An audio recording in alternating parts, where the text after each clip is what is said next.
Ah, what a beautiful night. Oh, hey, Katie. I didn't see you there.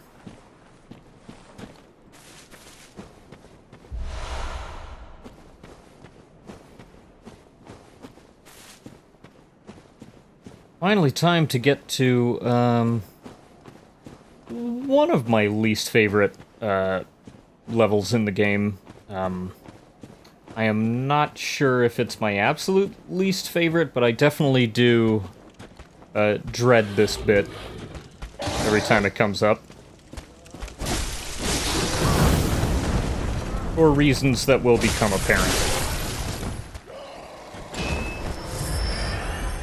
That guy's none we haven't seen before, but, did manage to almost put me in the fucking toilet.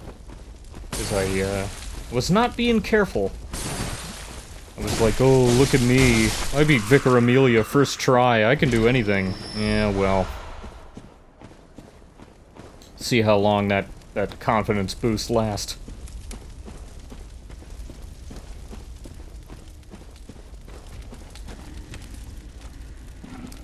The first half of the Forbidden Woods is not that bad. What really gets me is the second half, which we'll be getting to a couple videos from now, where it gets really confusing. Because this is an optional path right here I'm branching off into so I can get more items and souls and stuff. But, you know, it's not difficult to find this path, and it's not difficult to get back on the main path once you strip this place of items. After the halfway point of the woods level, though, it can get very confusing. You can get lost very easily. I was looking up, like, maps and guides and shit to get through the second half of the woods, and, there are things in there I had no idea were even there the first 2 times I played this game, and, I came away from it in this batch of recordings not even getting to everything that there is, and I have made peace with that. It's too much stuff. There's too much shit in the woods. Many are saying this. But before we get to that, what do you say we head back over to the Hypogean jail, because there's a little extra thing that we could have done over here when we first came, but didn't, and I wasn't sure exactly where to put it. Here's as good a place as any.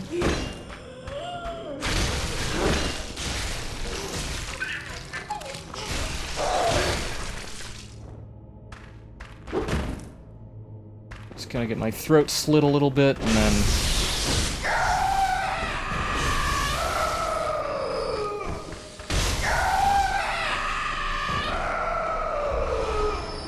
I like their death scream a lot. It's very goofy. Yeah, so I shied away from here because this has 2 kidnappers in one room together, which I didn't feel like fighting, and still don't.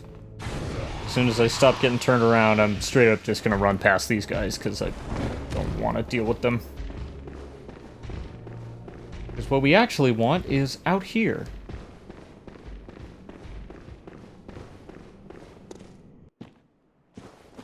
You can tunnel right out of the warden's office. And, an old hunter bell. Don't suppose that means we'll be fighting a boss anytime soon.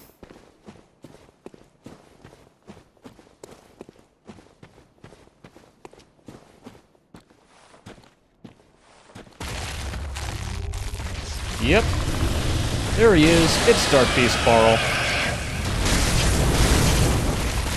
This guy, I think he's one of the coolest looking bosses in this game. And he can be pretty tough if you fight him as soon as you're able, i.e. right after the Bloodstone Beast. Coming here at this point, though, he turned into kind of a joke. Because as you can see, you can stagger him pretty easily. Each of his limbs has pretty much an invisible health bar. Or sort of a poise meter, where after enough damage they'll each stagger in turn, and then you can get a lot of free hits in on him. Like, we've barely been fighting it at all, and he's already over halfway down. He does hit pretty hard, though, so you gotta be careful.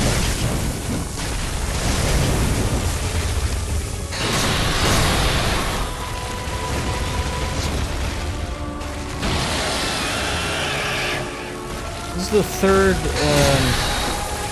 big old dog boss that we've fought. We had the BSB, the good vicar, and now this guy. You know, you'd think that fighting big old dogs would get boring, but you know, each of them is unique and different in their own way. As Pat Gill says, they're all covered in a dynamic layer of stuff that gives them a lot of character.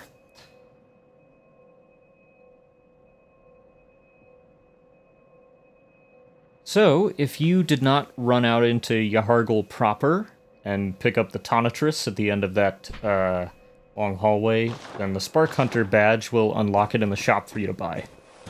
It's pretty expensive. I think it's like 26,000 blood echoes. So, you can either chance it with the hogs and the snatchers, or you can just buy it after embarrassing a big old electric puppy. And, remember way back in Old Yarnum when I said there was a back way in? Well, that's it. You just gotta beat Dark Beast Parl, and then you can swing on through here to Old Yarnum, sneak up behind Jura, and you can be friends with him. I believe he'll be non-hostile if you have died to Parl? I'm not entirely sure, because I've never tried to go for his, like, quest line. I've never tried to befriend Jura. But since his whole thing is to spare the beasts of Old Yarnum, it follows that he might not be keen on you having slain any of them. Anyway, back to the woods.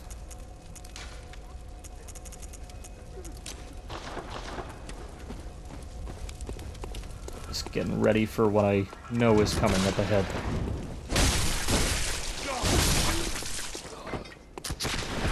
But at the start, it's not too bad. I love the way that guy flopped around. It's not much that we haven't seen before, you know? Except for this! Classic Dark Souls style trap. And you want to make sure that you don't dodge that way, because it's gonna roll down that way and steamroll you off the cliff. Gotta watch where you step in these games. I just got in Demon Souls. I just got to the Shrine of Storms, the stormy island covered in skeletons that like to roll into you and hit you with swords, and there's a lot of hidden panels on the ground that trigger darts shooting out of the wall at you. That part is kicking my ass.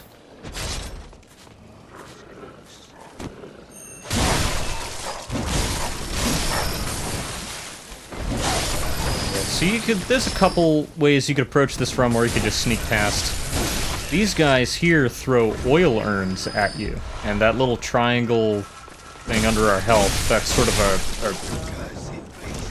sort of status indicators appear there. The little triangle means we're susceptible to extra fire damage since we're covered in oil.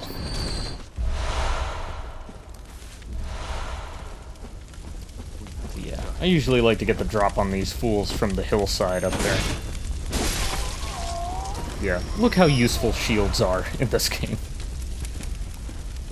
This is also where we're gonna find probably the majority of the twin Bloodstone Shards we'll be finding on this run. I forget which badge unlocks it, but eventually you get to buy them from the Insight Bath for, I think, 2 insight each. But at this point, it's still just what you can pick up. Speaking of which, there's another one of these guys, except he leads you into a cul-de-sac of crows. which was my favorite Song of Ice and Fire book.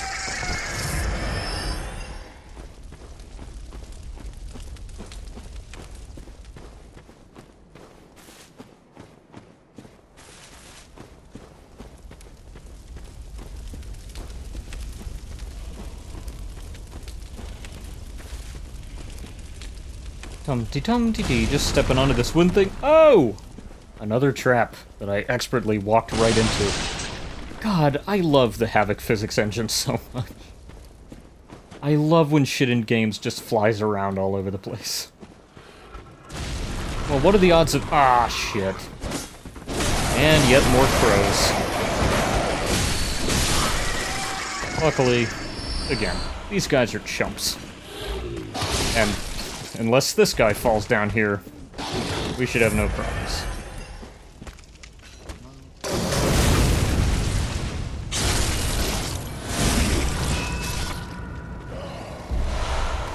Like I said, no problems. I love the lighting in here, though.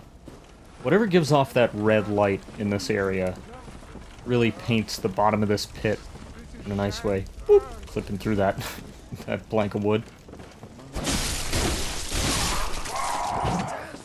And there's a lot of stuff to grab in this this village section, as well as a lot of little hidden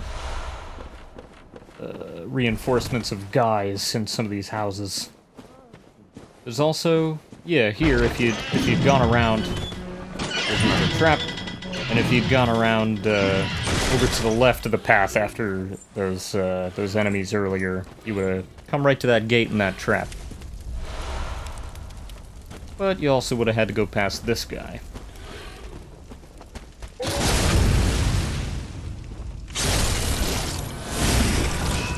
An enormous threat, as you can see.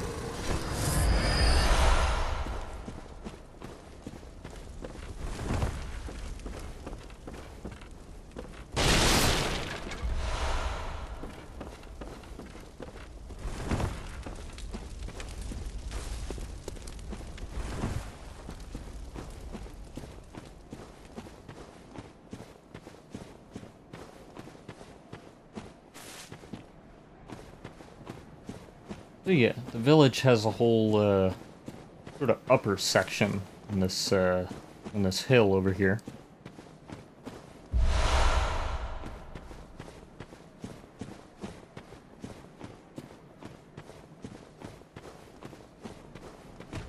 And just about time for another ambush, methinks.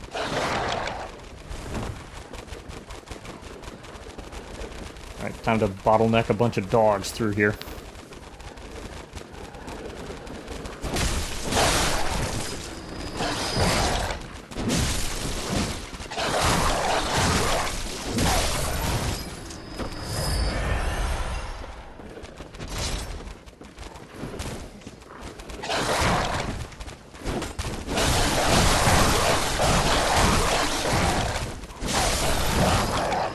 Tend to use the blue elixirs that much. I know there's areas where people find them pretty useful in order to be able to just like sneak past enemies, but I'm not about that. A hunter of beasts, are you? Glory be. You know not the value you possess. But more's the pity. The hours of the night are many, and the beasts more than I can count. A veritable hunt unending. Not even death offers solace, and the blood imbibes you. A most frightful fate. Oh my. But I'm willing to do you a kindness. Step lightly round to the right of the great cathedral and seek an ancient, shrouded church. The gift of the Godhead will grant you strength. Yes, I'm unquestionably certain. A lattice deformed rock. Perhaps a meteorite. Appears useless, but possesses some odd gravitational force that prevents its riddance. Well, you know what? I went to that church, actually. The one to the right of the cathedral, and a weird, invisible thing grabbed me and I died, so... Not even death offers solace. Seek you the ancient Shrouded church, hidden to the right of the main cathedral. The gift of the Godhead will grant you strength. Well, I'll keep that in mind, but I'm a bit skeptical. That guy, we'll see more of him later, but his name is Patches. And he is actually triggered to appear after you get to this part of the game, after killing Vicar Amelia and causing night to fall on Yharnam proper. Patches is scripted to replace whichever NPC in a house you speak to next, so... if you went back to Central Yharnam to talk to Gilbert or the little girl, he would be there instead. Also got a cool new outfit.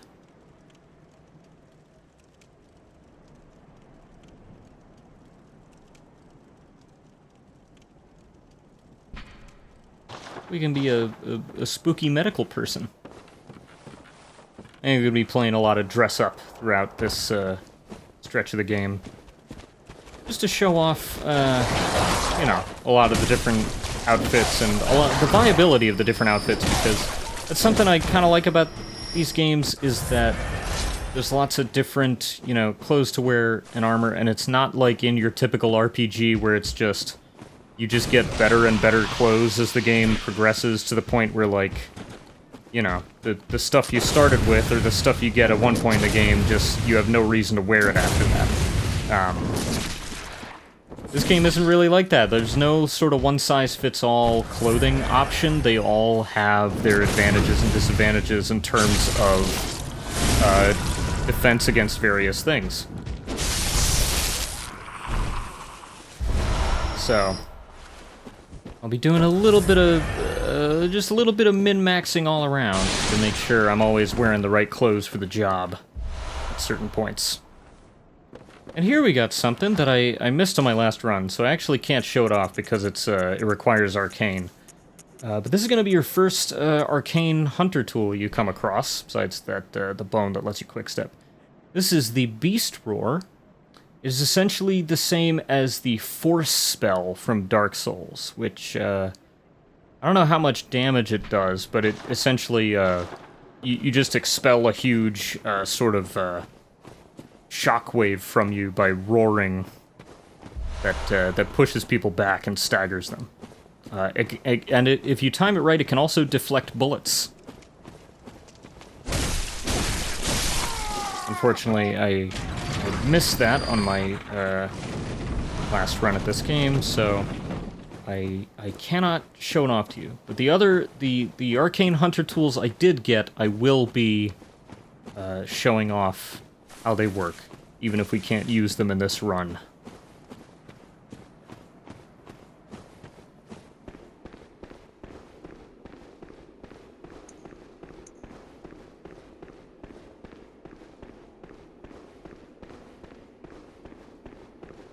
Anyway, this is not actually the path forward through the woods, but it is vitally important to come here.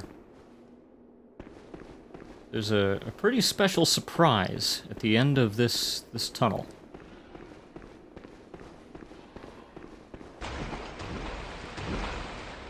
Well, I mean, besides this. This is also a Soul staple, the Poison Swamp. Pretty much every Dark Souls game, including this one, including Elden Ring, probably Sekiro, I'm not sure. They all have at least one swamp full of poison, where just being around it builds up your poison status. So you're gonna need antidotes to come through here. Also, these big old enemies, I usually just run past them. Because at this point, you're still probably not gonna have enough health to where slow poisoning becomes a mild annoyance.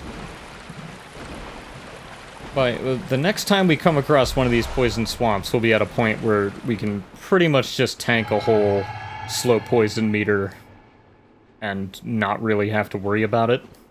But not today. There's also these little, like, eel worm things that hang around in the poison and like to jump up at you. And even outside of this area, when they show up, I just run past them anymore. Because, like, if you try to...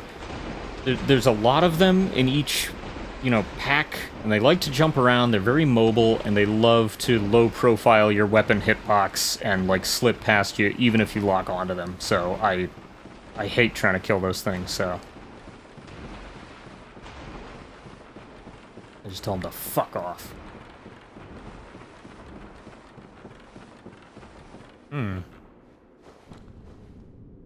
And suddenly, we're back in the world of bricks and masonry from a naturally formed cave.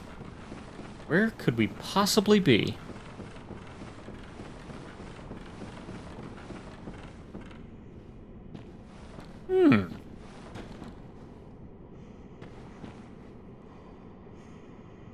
I wonder whose grave that was.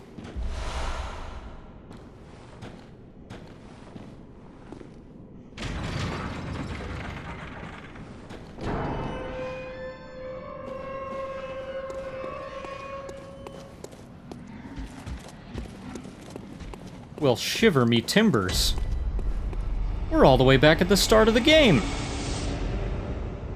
That was the gate next to Iosefka's clinic that was locked. So From Software also loves to put in these little world design aha moments where you wind up back at a previous area through taking some completely opaque ladder or elevator or what have you. Dark Souls 1 was full of those. The whole world was, like, completely interconnected in a pretty novel way. And you didn't have the ability to warp between checkpoints until, like, the middle of the game, so you really had to know your way around. This game, of course, you can just warp between the lamps via the Hunter's Dream from the beginning, so there's a lot less of that, but I do like that, you know, you can kind of... There are paths. You can pretty much get to anywhere from anywhere. Almost. Within reason. And you know, they call it Central Yarnum, but I'm not actually sure whether it's more central than Cathedral Ward, because Cathedral Ward splits off into Hemwick, and the Woods, and Central Yarnum, and all that stuff. Splits off into another area behind that door to the right of the Grand Cathedral. I don't know, it's like, Cathedral Ward seems more central to the game, to me, than Central Yarnum, but, you know, I'm not a city planner, what do I know?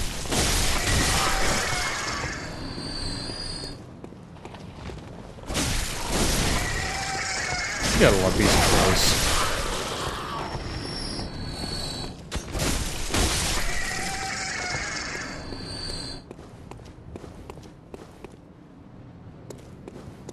Another thing that's tough to get used to about Demon Souls is that the weaker enemies only give you, like, single-digit souls. Instead of, you know, like, even the Carrion Crows, they're chumps, but even one of those gives you, like, 300. I talked over it, but hey, we found a back way into Iosefka's clinic. What the fuck? What the fuck is that? What the shit? Hey. Hey, are you chill? Can you hang? You know, a lot of things have tried to kill me today, and I kind of... Oh, alright, combat stance. Okay, yeah, he's trying to...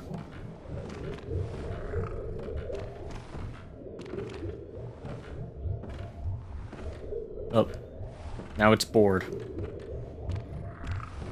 Oop, nope, here we go. Damn, what a combo. Here's mine. You can dish it out, but you can't take it. Iosefka. And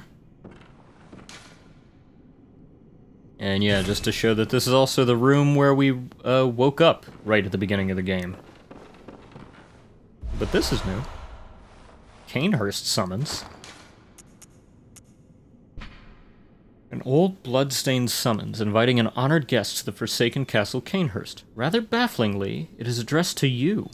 Do not hesitate. The stagecoach leaves from Hemwick Crossing.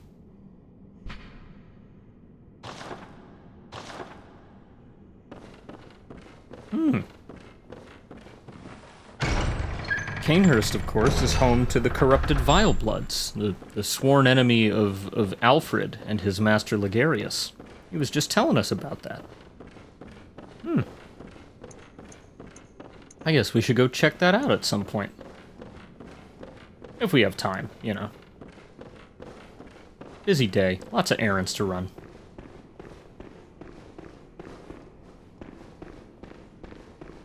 Anyway, might as well check out more of the clinic. I always did think this place was kind of sketchy, what with Iosefka first telling us to, you know, not to let anyone come here, she wasn't going to open the door for anybody, and then suddenly saying, like, oh, yeah, send anybody you can here. And, I think I'm beginning to understand why.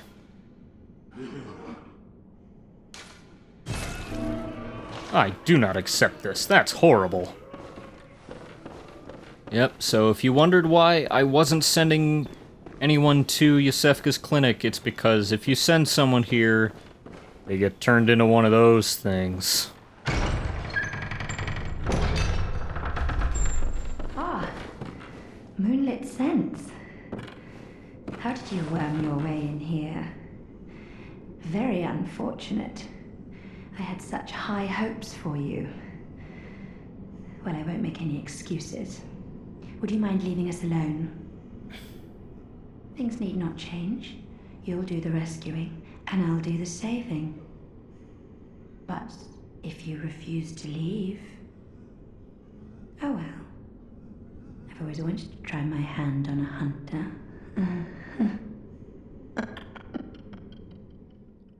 So if you go up those stairs, the imposter who's been impersonating Iosefka is up there, and you can fight her, and you can kill her. But if you want to get the true ending of the game, it is wise to leave at this point and come back later.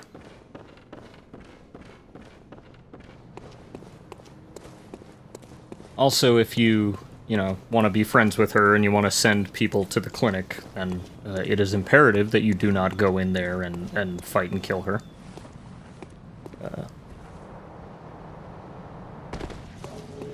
But we'll be back. So, yeah. For everyone you send to the clinic, they show up there as one of those little alien dudes, one of those little greys. And if you kill them there, then they will drop, an item that lets you know who they were. I believe if you send Ariana there, she drops her shoes that you can wear.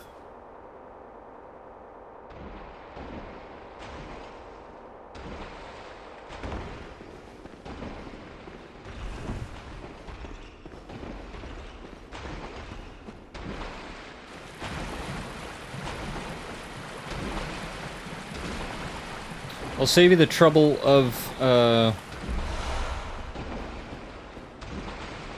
not save you the trouble. I will, fire up your speculation by saying, I don't know who exactly, decided to, impersonate Iosefka.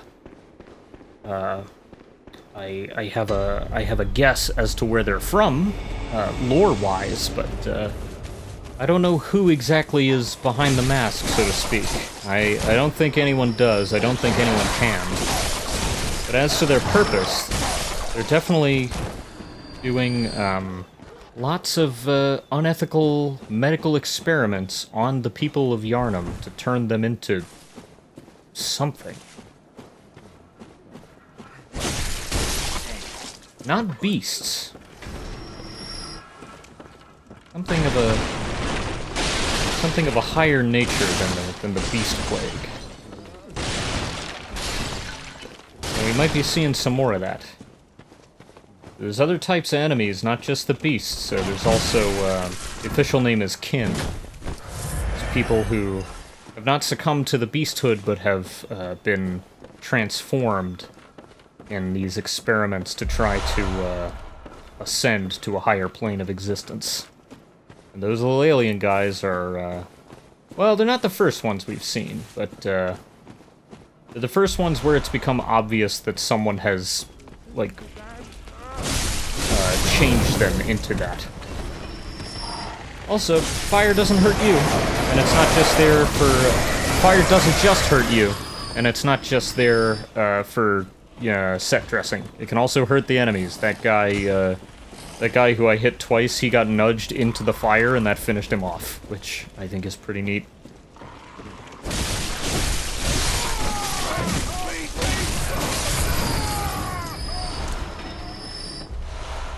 Yeah, unfortunately, I think since I unloaded this map by going to Central Yharnam, when it reloaded, all of the enemies came back, even though I hadn't died or gone to the drain. So...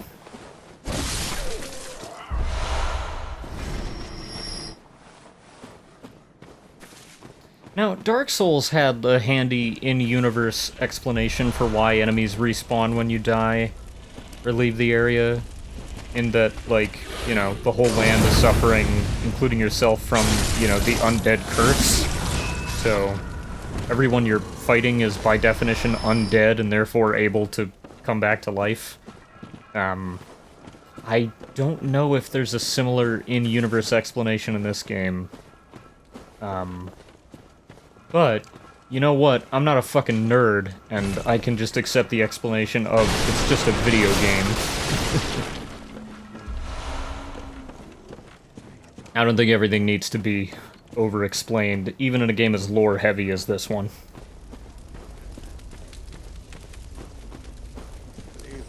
Because FromSoft is content to let you speculate about shit. Very much so. Also gotta watch out here. Just going through this area covers you in oil. And there's guys up on those high rafters throwing Molotov cocktails. So... it's best to just run through, not even bother with those sewer men, unless you really want their souls and are really confident in your dodging ability.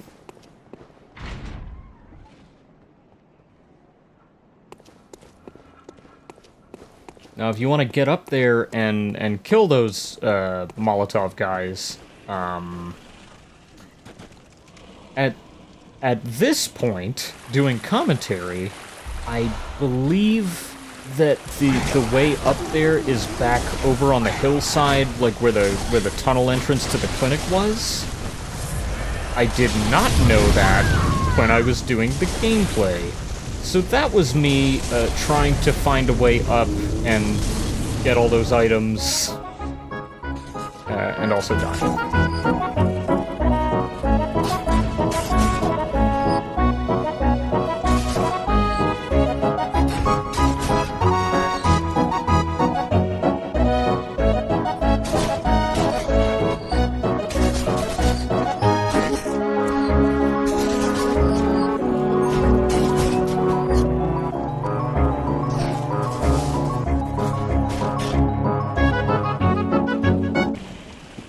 We're back.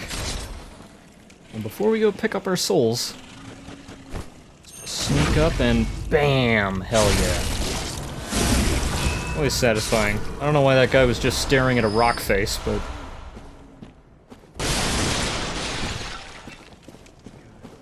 hey, you don't question a good thing, man. Ow! You ruined my wind-up animation, dude!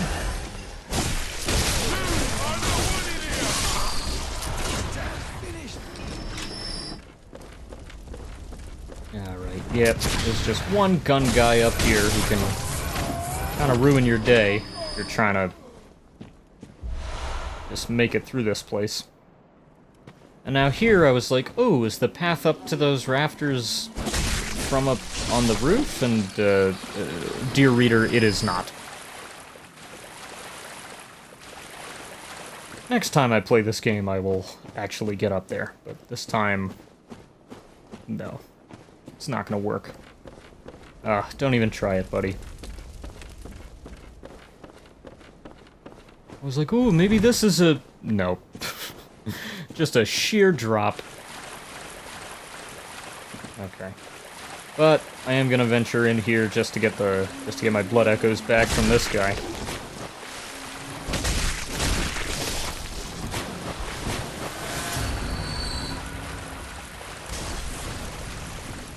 Nice to see the sewer men, you know, getting work even out here in the sticks.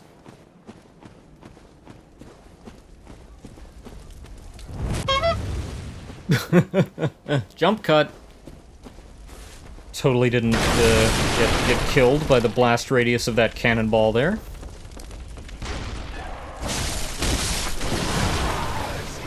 So yeah, this is a interesting part because you have this lane up the hill in the middle, but there's a guy shooting a cannon at you, so you kind of got to use these houses on either side for cover.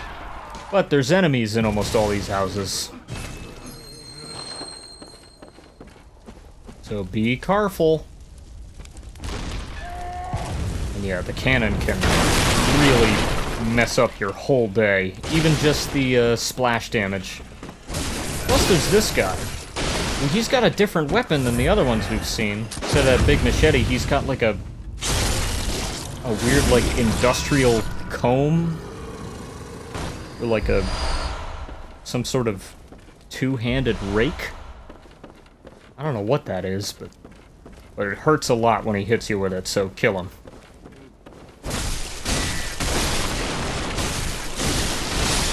Also these guys, but they're sleeping, so you can get the drop on them pretty easy.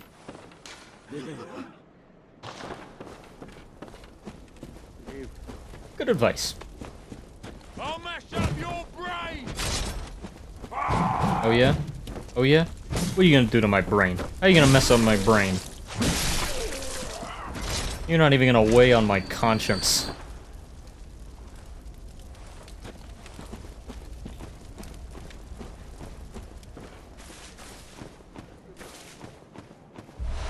Always gotta check around the side. That's one of my gaming rules is definitely always check behind the waterfall. Because a lot of game design, especially like Nintendo and Hideki Kamiya in his games, they love to hide shit behind waterfalls. Hey, are you nice? Oh, what, you got a headache? Holy shit! Okay, nope, you are not nice. You're an asshole. Oh no. Oh no, man. I am tired of these motherfucking snakes coming out of your motherfucking head. And they can also poison you. They can also stun lock you and poison you and kill you. So yeah, that's why I don't like the woods.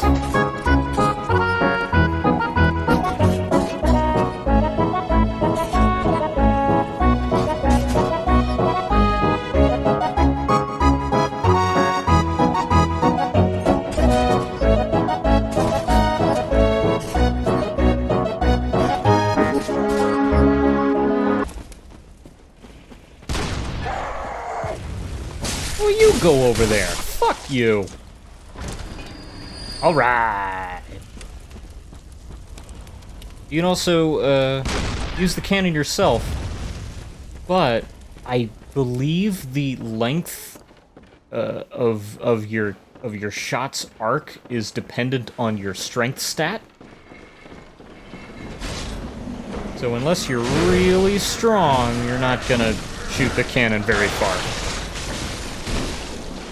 Alright, give me my blood echoes. Give me my... Oh no. Oh no.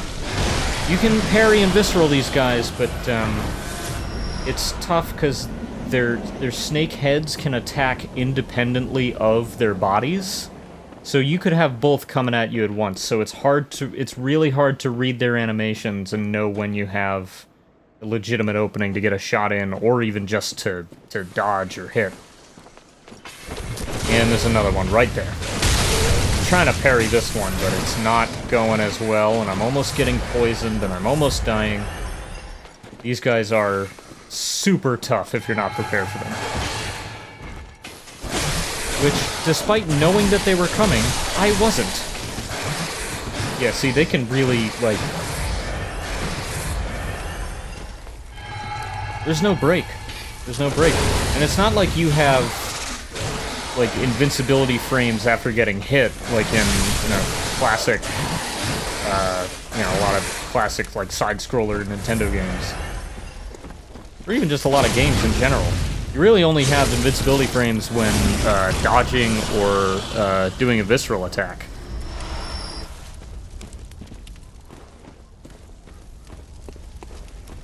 Or certain other contextual action. I think you might have iframes while pulling levers and shit. That might be it. But you go up here, you got a nice handy way back to the lamp. And that's halfway through the woods. This is a big level. Ah, a new face, are you? And an accomplished hunter, it would appear. I am Volta, Master of the League.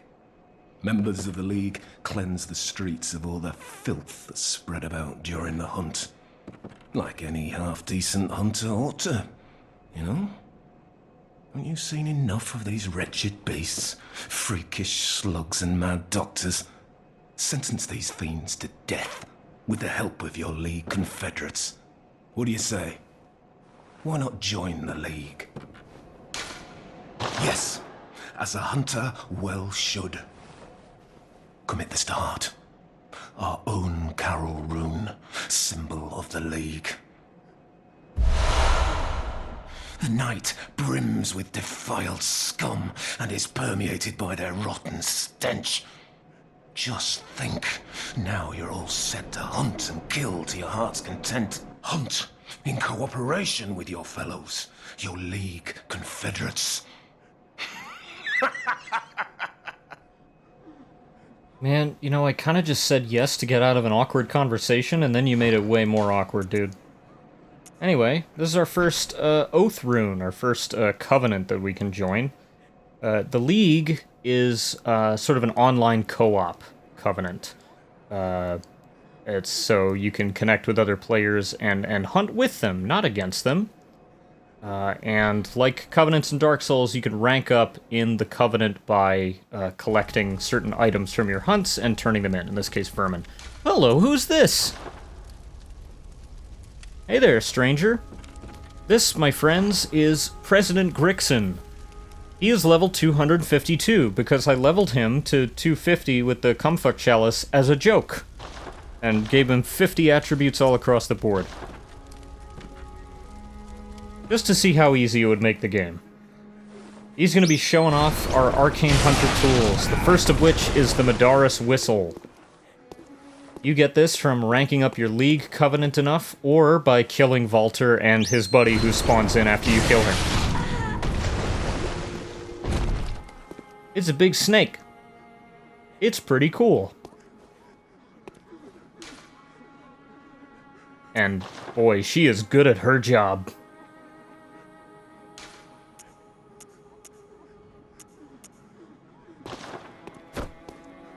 Good job, President Grixon.